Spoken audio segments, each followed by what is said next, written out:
Assalamualaikum warahmatullahi wabarakatuh. Terima kasih atas waktu dan kesempatannya. Alhamdulillah, wassalatu wassalamu ala Rasulillah amma ba'. Sebelumnya, penghormatan saya kepada Bapak Pembimbing 1, Profesor Dr. Rinaldi Idrus SSI, Bapak Pembimbing 2, Dr. Renard Khairan SSI MSI, para penguji Bapak Didi Nurhadi Ilyan, SFAM MSI APT, Bapak Sadli ST MSI, dan Bapak Muhammad Ali Husni SSI MSI.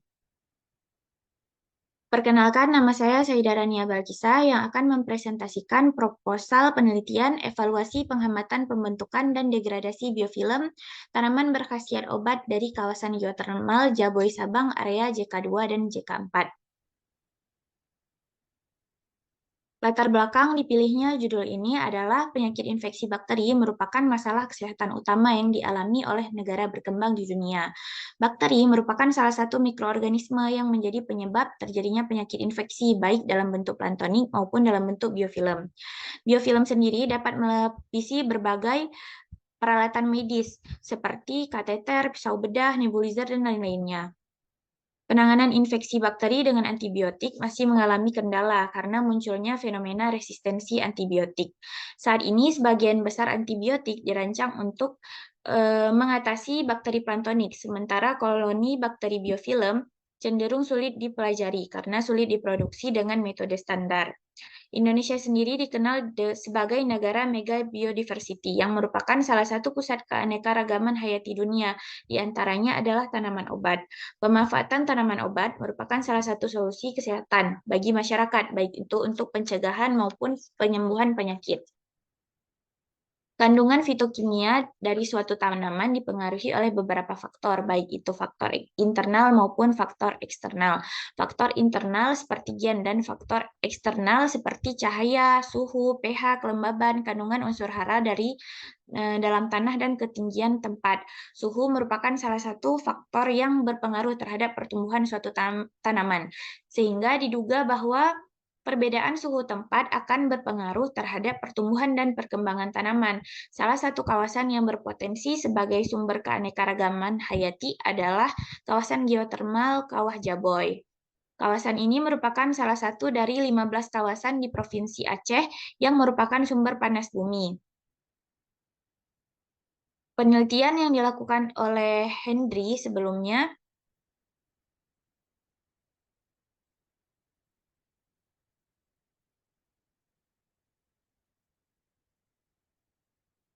Sudarsono pada tahun 2019 melakukan penelitian yang menunjukkan bahwa kandungan mineral dalam tanah dan perbedaan suhu dapat mempengaruhi aktivitas enzim tumbuhan yang terlibat dalam proses produksi senyawa. Sebelumnya harus diketahui perbedaan antara bakteri plantonik dan bakteri biofilm. Bakteri plantonik merupakan bakteri yang tumbuh secara terpisah dalam larutan dan air. Mereka bergerak dengan bebas dan tidak menempel pada permukaan lain. Bakteri plantonik lebih rentan terhadap pengaruh lingkungan seperti suhu, pH, dan kepadatan nutrisi. Bakteri ini memiliki kemampuan untuk berkembang biak dengan cepat, tetapi juga lebih rentan terhadap serangan antibiotik.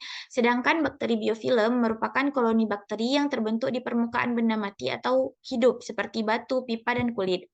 Biofilm terdiri dari matriks ekstraseluler yang disekresikan oleh bakteri dan dapat menempel pada permukaan secara erat.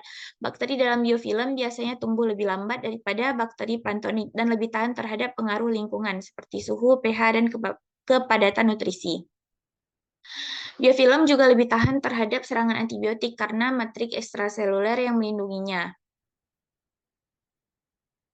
Penelitian terdahulu yang dilakukan oleh Henry dan Hayati pada tahun 2019 menggunakan tanaman-tanaman yang juga tumbuh di kawasan geotermal Jaboy Sabang menunjukkan bahwa eh, tanaman tersebut mempunyai aktivitas antibakteri yang cukup baik. Henry melakukannya dengan menggunakan metode difusi cakram. Henry juga memperlihatkan bahwa tumbuhan Aporosa octandra, Syzygium, Memesilon edole, dan Memesilon caeruleum menunjukkan hasil screening fitokimia bahwa sampel ekstrak etil asetat daun tumbuhan kawasan tersebut umumnya mengandung steroid, tanin, dan flavonoid. Sedangkan Hayati menggunakan metode KLT untuk melihat kandungan metabolit sekunder dari tanaman tersebut. Ekstrak etil asetat dari daun Aporosa octandra mengandung flavonoid, tanin, dan steroid. Ekstrak etil asetat kulit batang Aporosa octandra hanya mengandung triterpenoid dan tanin. Hasil uji KLT juga menunjukkan bahwa ekstrak etil asetat daun Syzygium, Memesilon edule, dan Memesilon caeruleum serta ekstrak kulit batang Syzygium semuanya mengandung tanin dan triterpenoid. Henry menggunakan metode difusi cakram pada penelitiannya sehingga tidak diketahui konsentrasi terbaik dari aktivitas antibakteri tanaman-tanaman tersebut, sehingga peneliti akan menggunakan metode mikrodilusi untuk menentukan konsentrasi minimum antimikroba dalam menghambat pertumbuhan mikroorganisme tersebut. Dalam hal ini, mikroba yang digunakan adalah bakteri. Rumusan masalah yang dapat diambil dari latar belakang tersebut, yang pertama, apa saja kandungan metabolit sekunder yang terkandung dalam ekstrak etanol 70% tanaman yang tumbuh di kawasan geotermal Jaboy Sabang. Yang kedua, bagaimana aktivitas penghambatan pembentukan biofilm serta degradasi biofilm tanaman kawasan geotermal Jaboy Sabang terhadap biofilm dari bakteri Pseudomonas aeruginosa dan Staphylococcus aureus. Dengan tujuan untuk mengetahui kandungan metabolit sekunder yang terkandung dalam ekstrak etanol 70% tanaman yang tumbuh di kawasan geotermal Jaboy Sabang. Yang kedua, mengetahui aktivitas penghambatan pembentukan biofilm serta degradasi biofilm tanaman kawasan geotermal Jaboy Sabang terhadap biofilm dari bakteri P. aeruginosa dan Staphylococcus aureus. Yang diharapkan akan bermanfaat untuk yang pertama memberikan informasi mengenai kandungan metabolit sekunder yang terkandung dalam ekstrak etanol tanaman yang tumbuh di kawasan geotermal Jaboy Sabang. Yang kedua, memberikan informasi mengenai aktivitas penghambatan pembentukan biofilm serta degradasi biofilm terhadap kawasan geotermal Jaboy Sabang terhadap biofilm dari bakteri P. aeruginosa dan S. aureus. Metode penelitiannya, yang pertama tempat akan dilakukannya penelitian untuk determinasi akan dilakukan di LIPI Bogor, kemudian pembuatan ekstrak, pengkarakterisasian ekstrak, dan analisis fitokimia akan dilakukan di Laboratorium Bahan Alam jurusan Farmasi, Fakultas Matematika dan Ilmu Pengetahuan Alam Unsyah. Selanjutnya, evaluasi reidentifikasi bakteri dan uji aktivitas antibiofilm akan dilakukan di Laboratorium Mikrobiologi Fakultas Kedokteran Unsyah. Selanjutnya, pengambilan sampel dilakukan di kawasan geotermal Jaboy, Sabang, area JK2 dan JK4. Waktu penelitian akan dilaksanakan selama 5 bulan dari bulan April hingga bulan September 2023. Metode pengambilan sampel menggunakan metode berdasarkan titik koordinat dari setiap area. Alur penelitian, yang pertama sampel dideterminasi, kemudian ketika sudah menjadi simplisia dan ekstrak, dilakukan karakterisasi, yaitu penetapan kadar air, penetapan kadar abu, penetapan kadar sari larut dalam etanol, dan penetapan kadar sari larut dalam air. Kemudian ekstrak dilakukan uji screening fitokimia, yaitu uji alkaloid, flavonoid, tanin, triterpenoid, dan saponin.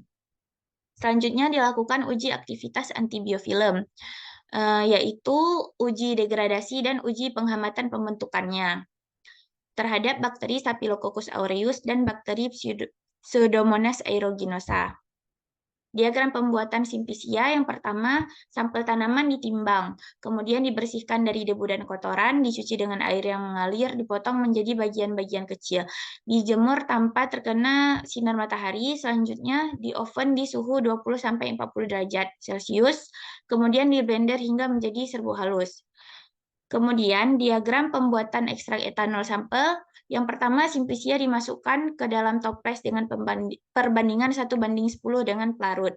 Masukkan etanol 70%, kemudian diaduk, ditutup rapat, dan ditutup dengan aluminium foil agar terhindar dari cahaya matahari.